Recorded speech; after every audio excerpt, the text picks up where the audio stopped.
We're down in Swansea in South Wales today at Cambrian Boats because the UK's first Jeanneau Cap Camarat 10.5cc is right here. And what's particularly interesting about this boat is that the boss at Cambrian Boats, Robin Vaughan, who's been in the industry for a lot of years and has been importing Jeanneau boats since 2010, has seen fit to choose this as his own private means of transport. So we're particularly interested to get on board this boat and really understand what makes it stand out from the rest of the fleet.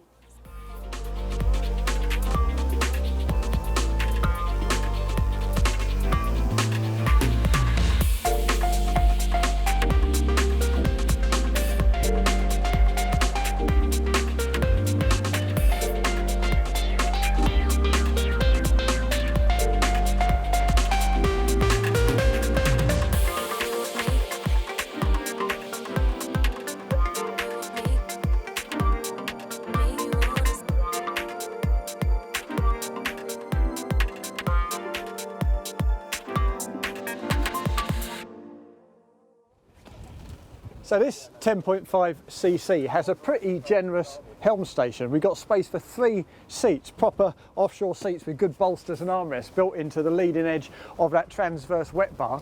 That of course means that we don't have any fore and aft adjustment. There's no room for that at all. But if I put myself in here in a standing position as a 6-footer, that's pretty comfortable. And when you fold the bolster down again, very comfortable indeed. Good grab rails all round. We've got foot braces down here as well, which is very good. And that's a pretty comfortable seat. I've never been a fan of these little bits that stick out on Jeanneau seats. They kind of push you back slightly over, which is not my cup of tea. But it's generally pretty comfortable. And it's spacious too, because in addition to this, this breadth, the screen itself starts a good way forward and the hardtop is pretty lofty. It's way above your head, so you don't feel hemmed in the slightest. That said, if I move myself across to the centre here, it feels relatively cosy and intimate in this central section where the wheel sits, and that's nice. That's the way you want it to feel when you're nestling to the helm. And this is quite a sizable boat, quite a big boat, and this is quite a big helm. But everything falls very nicely to hand. You feel very in control of stuff. And to be honest, as usual, I would like the tabs over to the right-hand side, the bow thruster over to the right-hand side, alongside the throttles and the joystick. But that side, everything is pretty good. As I say, plenty of grab handles, really good visibility all round. Decent protection, though, again, we've got a pretty stern beam wind, a northerly coming off the land here. It's chilling things down today, so I'd like these side screens to be a bit more substantial to protect you from that. But the dash space is massive. I mean, we've got a 16-inch plotter here, but there's easily space here for 3 plotters if you wanted them. We've got those twin 425s on the transom, 5.6 litre V8s.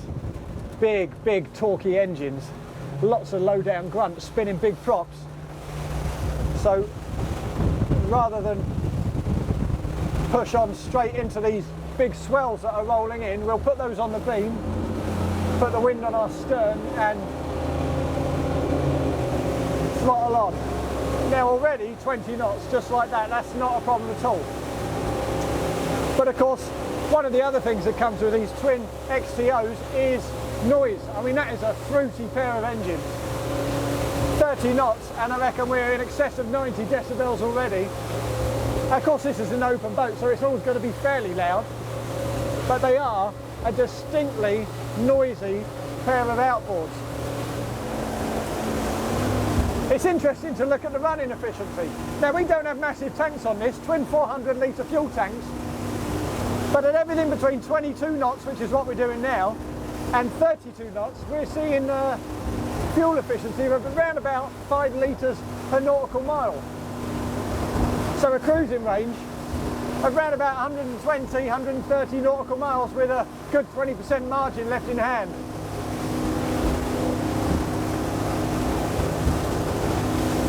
And if I just move amongst these swells and then turn this boat to starboard so we can run down with them, you'll see that, having had a play with this boat this morning, this is a pretty tidy following sea boat.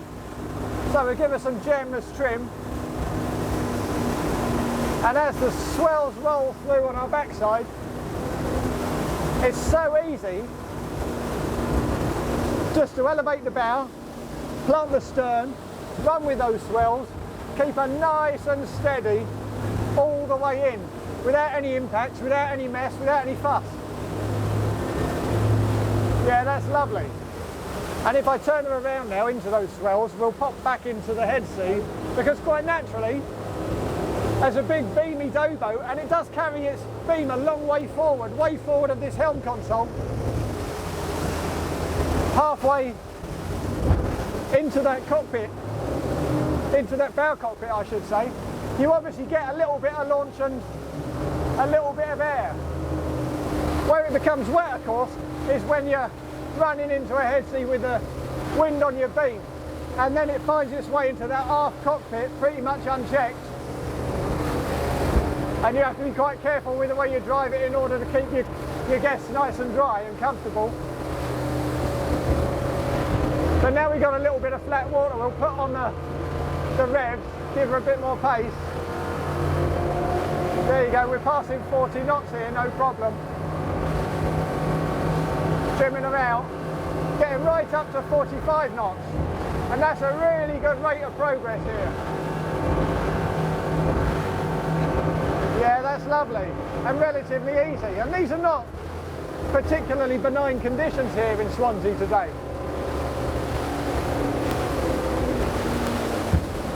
So for a big beamy party platform, that's a pretty good performance. I mean, no, it's not light-footed and agile. You can't throw it around like a tiny little 14-foot sports boat. But it heels, it goes, it certainly grips, and it's got loads of grunt with those big 425s. And driven to conditions, it's a pretty comfortable ride too.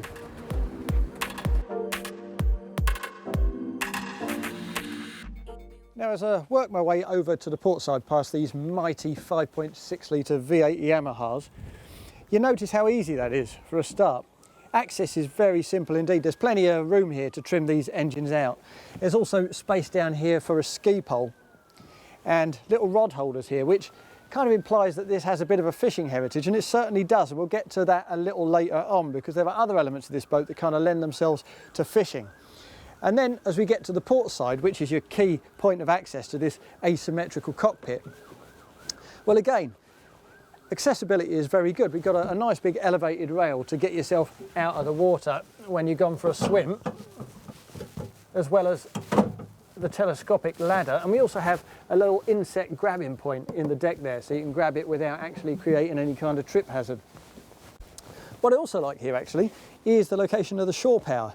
I mean, often you'll see it located a little bit further forward, so the line has to run along the deck and out over that swim platform. But here we got it right up on these elevated mouldings, so it just pops to the side there, directly to the shore power unit, and there's absolutely no impediment to you stepping on board.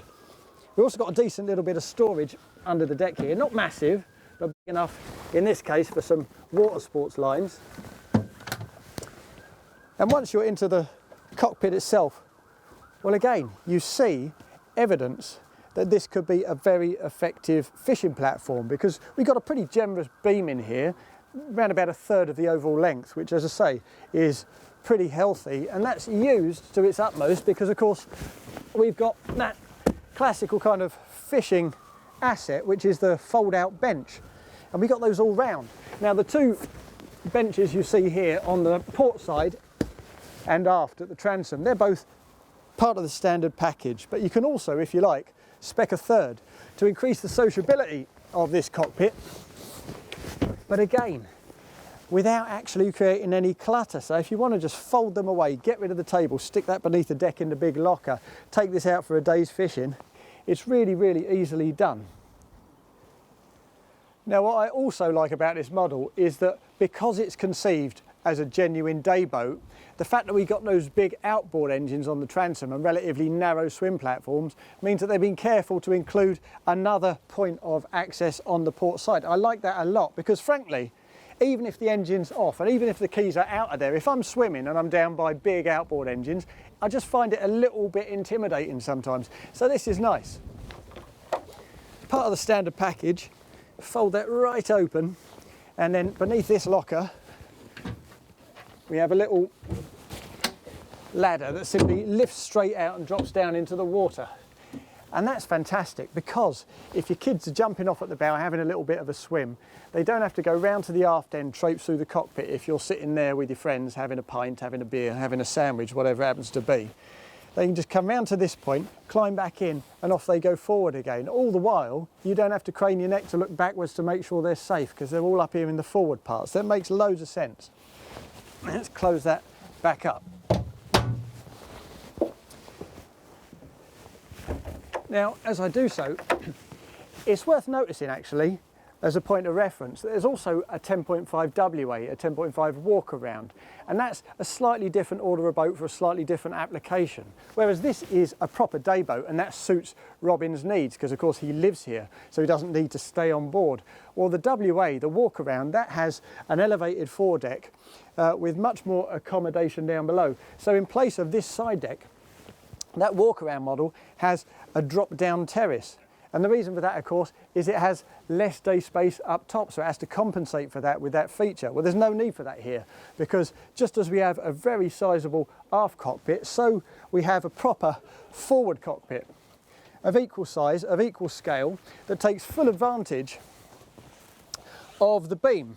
Now, as I say, that beam is about 1/3 of the overall length, so that's pretty generous. And that is carried all the way forward to round about this point here. So you have a tremendously spacious bow lounge here, and that comprises a couple of pretty decadent little spaces here with built-in cup holders and a little central armrest. I mean, this is a bit wobbly and jelly-like, but it's a pretty welcome feature nonetheless. We also have a good size of table with its bracket on the side mouldings there, so it's not getting in the way of anybody's feet. And loads of space to sit right around here. So you could easily sit, I reckon, 8 people around here in genuine comfort, perhaps more. And what I really like about this place, actually, while I'm here, is the fact that, well, on most boats, when you sit down, the first person to sit down, they'll find a corner, because corners are naturally the most comfortable places to sit. Everybody gravitates to those spaces. So on this boat, we've got this super cool feature. It's very simple. Swing it around, pop it down into its guide like that, and of course it's the same on both sides, and there we are, very simple. So a couple of lovely seats there, 2 corner seats here, another couple of corner seats there. It's a really impressive setup. Now, there's decent storage under these 2 side seats, plus some really good deep storage underneath the forward seat. There's also a good size of anchor locker there, chain locker I should say, because of course the anchor's mounted out there permanently on the bow. And I also like this. Now, this is a huge aperture to get really bulky gear down below directly without having to fight your way around the corner. We also have a box of San Miguel there. Other beer brands are available. But that reminds me that this bow cockpit could actually be improved if there was a little slide out drawer fridge under one of these sections instead of that additional storage. So you don't have to head back to the cockpit or down below to use the fridges there and get your cool drinks up top.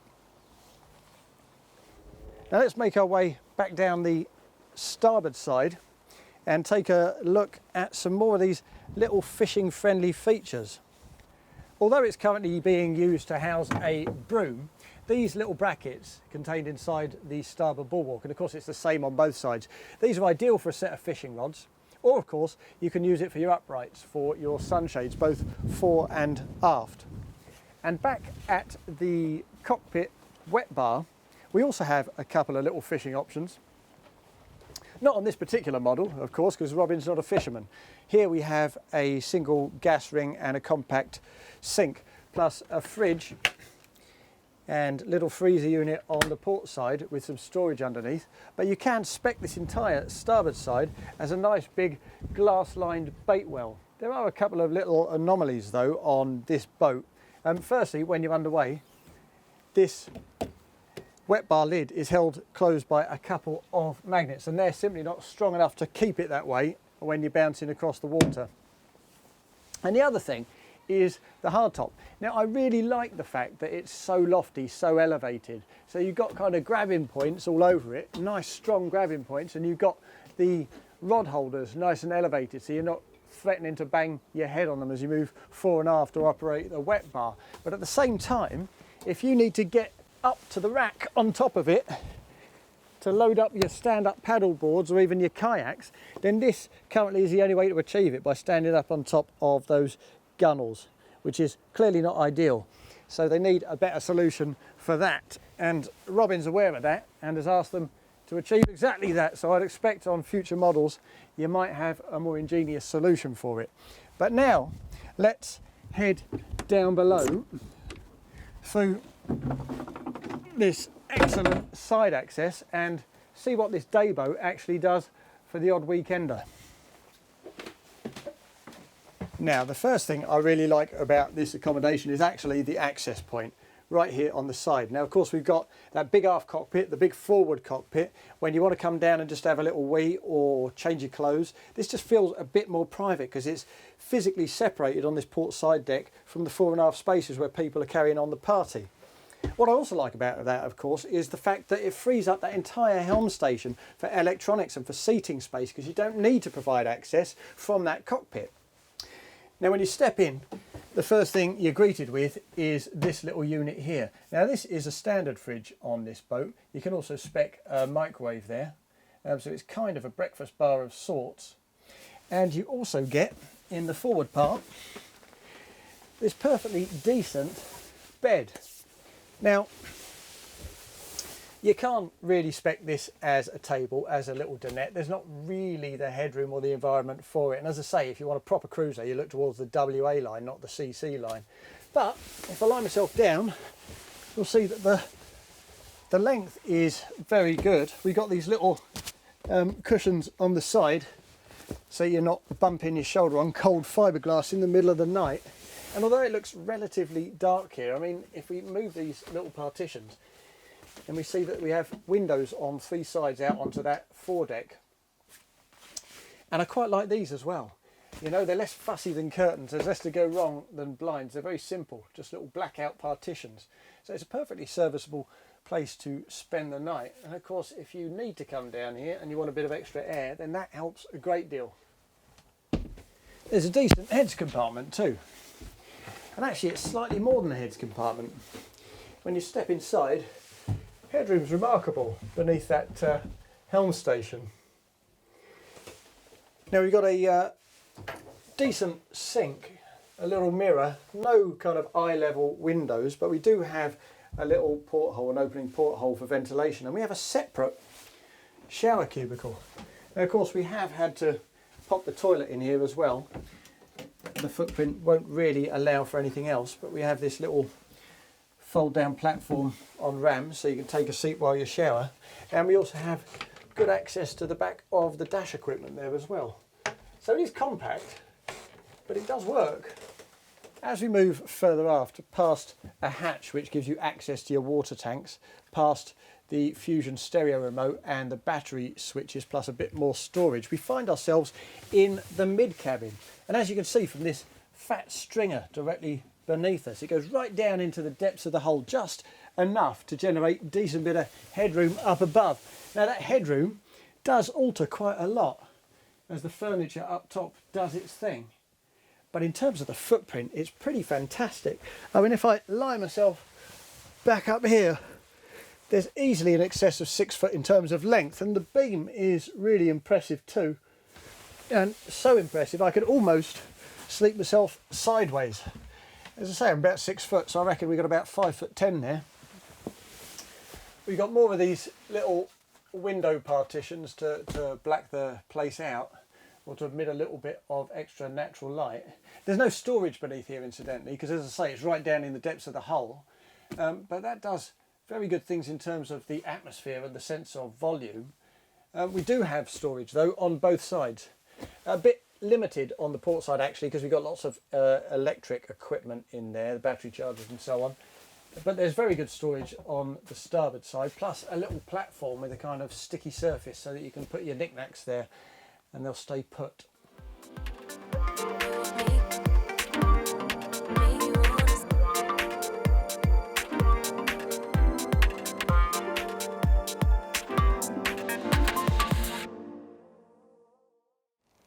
So there it is, that's the new flagship CC model from the Cap Camarat line. Now it's covered in brilliant day boating versatility. There's loads of accessibility all over this boat.